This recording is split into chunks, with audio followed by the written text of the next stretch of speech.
Picture this. It's Sunday morning. You're sitting at your kitchen table, coffee in front of you, phone in your hand. You open your banking app, not because you have to, just to check. And for the first time in a long time, you don't immediately close it. No stomach drop, no guilt, no mental math trying to figure out if you can cover next week's groceries and still make the minimum payment on your credit card. You just look at the number and you feel okay, calm. For most people, that moment never comes. Not because they're lazy, not because they made terrible decisions, but because of something that has nothing to do with income. According to a 2024 national survey by Discover Financial Services conducted across 1,500 U.S. adults, 80% of Americans report feeling financial anxiety regularly. And in a 2025 Bankrate survey, 43% of U.S. adults say money is the #1 factor negatively impacting their mental health, ranking above politics, above world news, above their own physical health. 80% in the wealthiest country on earth, anxious about money. But here's what the data also shows. Financial anxiety doesn't just correlate with how much money you have. It correlates with what you believe about money and where those beliefs came from. And that's exactly what we're getting into today. The actual psychology of making money. Not the math, not the spreadsheets, the mental software running underneath all of it. Today we're going to look at exactly what that means and what you can actually do about it. Here's the thing that most people get completely wrong about their finances. They think it's a math problem. Not enough income, too much debt, wrong investments at the wrong time. And look, those things are real. But if financial problems were primarily a math problem, you'd expect that financial education would solve them. That once people knew what to do with money, they'd do it. But that's not what happens. Think about this. The personal savings rate in the United States hit 32% in April 2020 during the early pandemic. Americans were saving nearly a third of their income. Fast forward to 2024, that rate had fallen to just 4.6% of disposable income, according to the Bureau of Economic Analysis. The information about why saving matters didn't change. People's financial education didn't get worse. Something else changed. And here's where the research gets genuinely interesting. In 2011, financial psychologist Dr. Brad Klontz, alongside researchers at Kansas State University, published what became one of the most cited studies in behavioral finance. They surveyed 422 adults on 72 money-related beliefs and identified 4 distinct unconscious belief patterns. They called these patterns money scripts. The definition matters. A money script is a belief about money that is typically unconscious, formed in childhood, passed down within families and across generations, and directly predicts your financial behavior as an adult. Not your financial knowledge, your financial behavior. 3 of the 4 money scripts were significantly correlated, in their study, with lower income and lower net worth. Most people have never heard of them. And here's what makes this so important for your life specifically. You are running one of these scripts right now. Maybe a combination of 2. You didn't choose it. You absorbed it. From the conversations you overheard around the dinner table, from the arguments or the silence when the bills came in, from the phrases your parents used without even thinking about them. But here's what changes everything once you understand this. The script isn't you. It's a set of learned beliefs, and learned beliefs can be unlearned. Before I walk you through all 4, I want you to do something. Think back to the earliest memory you have involving money. Not a financial lesson, just a moment. How did your parents seem when money was discussed? Stressed? Secretive? Casual? Resentful? Hopeful? That feeling, whatever it was, is almost certainly the emotional core of the script you're running today.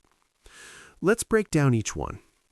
The money avoider believes, not consciously, but somewhere deep in their operating system, that money is bad, that wanting it is selfish, that wealthy people are by definition greedy or corrupt.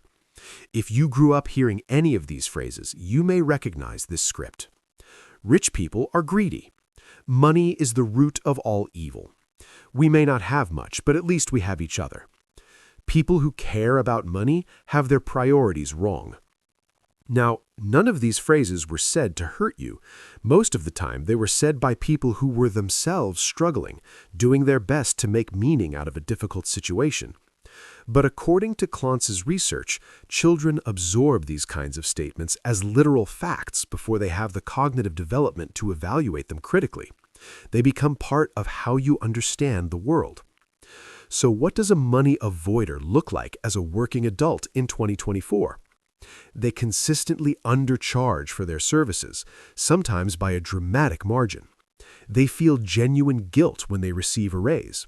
They sabotage income opportunities without understanding why. They drift toward careers that serve others, teaching, social work, caregiving, not only because they are called to them, but because unconsciously those roles feel safe from the moral contamination of high pay. Here's a real number. The Bureau of Labor Statistics reports the median annual wage across all U.S. occupations in 2024 was approximately $61,900.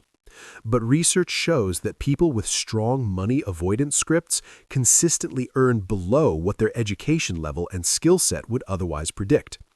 Not because they lack talent, because every time an income opportunity appears, something in them quietly finds a way to step aside. The cost of this is not symbolic, it is mathematical. Over a 30-year career, even a $10,000 annual under-earning gap, compounded, invested at historical market returns, represents over $1.5 million in lost wealth-building capacity. Every single time you leave negotiation on the table. The fix isn't to become obsessed with money. It is to neutralize the moral charge you've attached to it. Money is a tool. A hammer is not evil. A calculator is not greedy. Money is a medium of exchange that responds to the intentions of the person holding it. But here's where it gets really interesting, because the very next script works in the exact opposite direction, and it creates its own set of problems just as severe. On the opposite end of the spectrum sits the money worshiper. And this one is culturally embedded in America in a way that makes it very hard to see because it looks exactly like ambition. The money worshiper believes that money will fix everything. More money means more happiness, more security, more respect.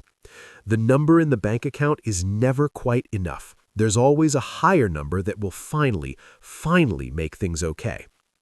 Klontz's 2011 research found that more money will make things better is the single most common financial belief among Americans. The majority of adults surveyed endorsed it to some degree. And here's the uncomfortable truth. The science says it is empirically wrong. In 2010, Nobel Prize-winning economist Daniel Kahneman and economist Angus Deaton published a landmark study in the Proceedings of the National Academy of Sciences. They analyzed data from over 450,000 Americans and found that emotional well-being, your day-to-day happiness, stops improving meaningfully at around $75,000 in annual household income. A 2021 follow-up study from the University of Pennsylvania using a different methodology suggested the plateau may be closer to $100,000 to $125,000, and that the shape of the curve varies by personality. But both studies agree, beyond a certain threshold, more money produces diminishing returns on actual happiness. Yet the money worshiper keeps chasing. They work 70-hour weeks. They miss birthdays and school plays. They treat every relationship as secondary to the next deal. And when they finally reach the number they've been aiming for, instead of peace, they feel a moment of emptiness and immediately set a higher number. This script is linked in the research to compulsive spending, workaholism, and compulsive hoarding, all different expressions of the same core belief. There is never enough, so I must always pursue more. What does this look like in the data? The Federal Reserve's 2024 Economic Well-Being Report found that 30% of American adults could not cover 3 months of expenses by any means if they lost their primary income. But surveys also show that a meaningful segment of Americans earning 6-figure salaries report the same level of financial insecurity. The number gets bigger. The anxiety doesn't go away, because the anxiety was never really about the number. This is where most people mess up. They confuse the symptom with the cause. The third script is probably the one you see most clearly all around you, in your neighborhood, on social media, at the car dealership, possibly in your own decision-making history. The money status script is elegant in its simplicity. Your self-worth equals your net worth. People running this script tie their identity directly to what they own and what others perceive them to own: the car, the house, the brand of sneakers, the zip code. They will overspend, sometimes dramatically, to project an image of financial success that may not match reality. They hide true financial situations from partners, friends, even family. They experience genuine anxiety when someone in their social circle earns or displays more than they do. You know this dynamic. Most people do, because most people have felt it. Here's what it looks like at the macro level. Total U.S. consumer credit card debt hit $1.21 trillion in early 2025, an all-time high according to the Federal Reserve. The average credit card balance per household now exceeds $10,000, and the New York Federal Reserve reported in 2024 that credit card delinquency rates reached their highest level since 2012. The majority of that debt is not from medical emergencies. It's not from job losses or economic catastrophe. A significant portion is status spending, purchases made to signal a version of financial reality that doesn't actually exist, purchases made because of how they feel, not what they cost. Klontz's research found a direct statistical link between money status scripts and lower well-being, higher anxiety, and measurably lower life satisfaction. The mechanism is straightforward. Your self-worth is now permanently tied to an external variable, other people's financial position, that you cannot control. Someone will always have more. The comparison never ends. The anxiety is structural. But here's the part nobody talks about. The fourth script is the one people are most likely to believe is healthy because it mimics discipline and responsibility. And for many people it is, until it isn't. The money-vigilant person saves diligently. They live below their means. They don't carry credit card debt. They track every dollar. From the outside, it looks like exactly what every personal finance expert tells you to do, and much of it is genuinely healthy. But here's the catch. Taken past a certain point, money vigilance produces a specific and under-recognized form of paralysis. The money-vigilant person hoards cash in low-yield savings accounts instead of investing, because investing feels too risky, too uncertain, too much like losing control. They are deeply secretive about money, sometimes even with the people closest to them, because financial privacy feels like a form of safety. And they live in a constant background hum of financial anxiety, even when, by any objective external measure, they are doing fine. The Federal Reserve's 2024 SHED report, their annual survey of 11,000 U.S. adults, found that 55% of American adults have 3 months of emergency savings, which sounds okay, but here's the number that matters. Even among those who do have adequate savings, a substantial share report the same level of financial anxiety as people who have almost nothing. The money-vigilant person has enough, they just cannot feel that they do. This is often a script rooted in what researchers call financial flashpoints, emotionally charged childhood memories associated with financial instability or loss. A parent who lost a job, a sudden move, a period of genuine scarcity. The child builds the belief saving is safety, spending is danger. It was a rational response to real circumstances.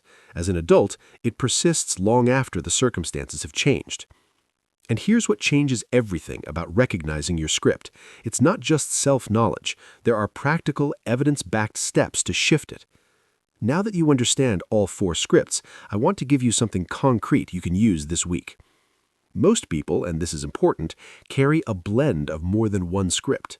You might be primarily vigilant but lean toward avoidance in certain situations, or you might oscillate between worship and status depending on what's happening in your social circle. That's not a problem, it's just the reality of how these scripts develop and layer over time.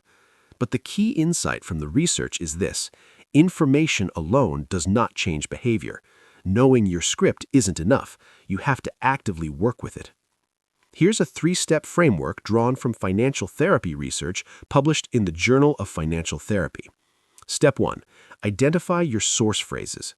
This week, write down every sentence you remember hearing about money growing up. Not the lessons your parents intended, the offhand comments, the arguments, the tension, the jokes that weren't really jokes. Those phrases are the source code of your script. Write them down exactly as you remember them.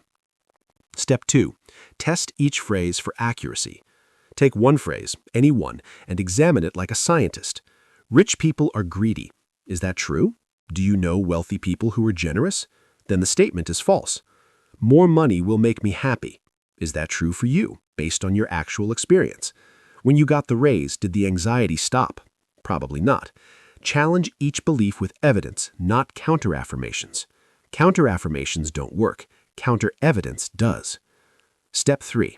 Replace with a functional belief. Not an affirmation on a sticky note, a functional operating system. Something like, money is a resource I can earn, manage, and deploy thoughtfully in alignment with what I actually value.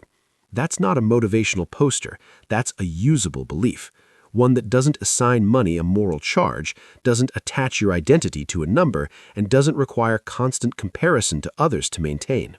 Clinical trials published in the Journal of Financial Therapy found that targeted financial therapy interventions, specifically designed around identifying and shifting money scripts, were associated with significant improvements in financial health metrics, reduced financial anxiety, and improved quality of life.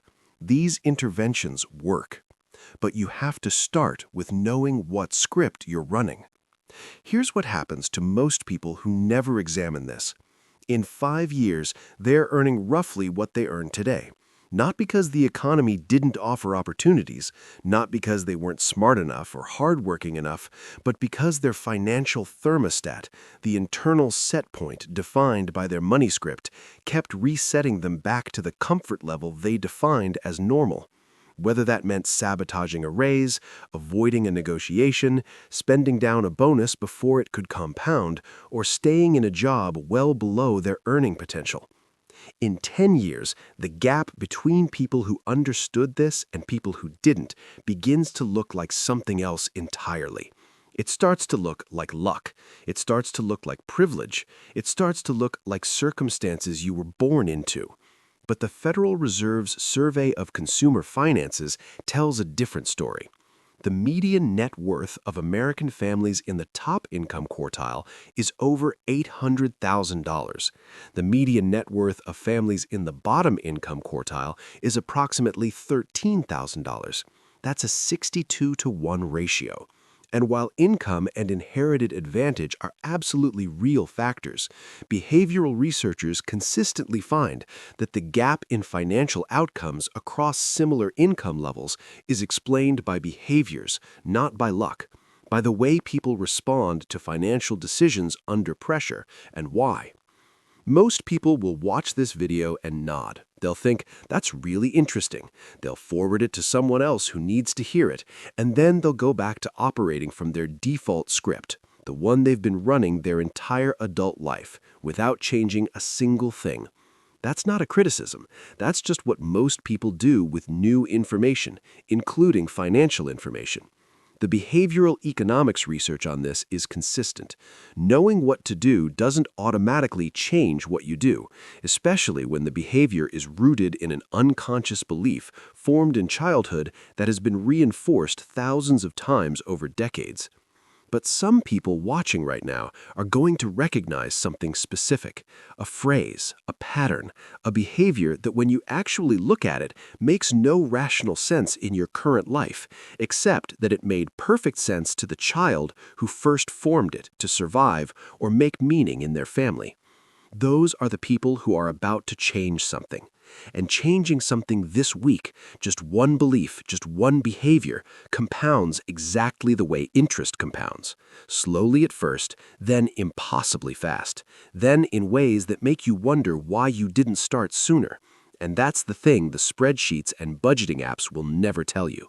You can optimize your contribution rate, maximize your 401k match, and automate your savings down to the penny and still feel financially anxious. Because the feeling of financial security doesn't live in the account balance.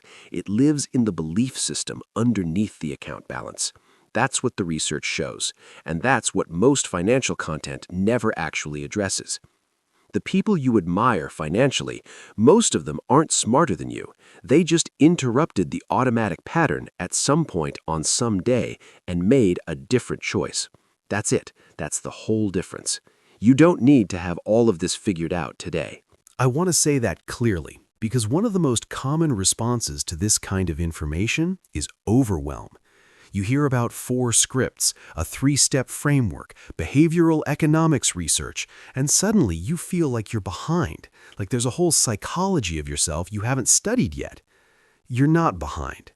Most adults go their entire lives without anyone ever asking them, what do you actually believe about money, and where did that belief come from?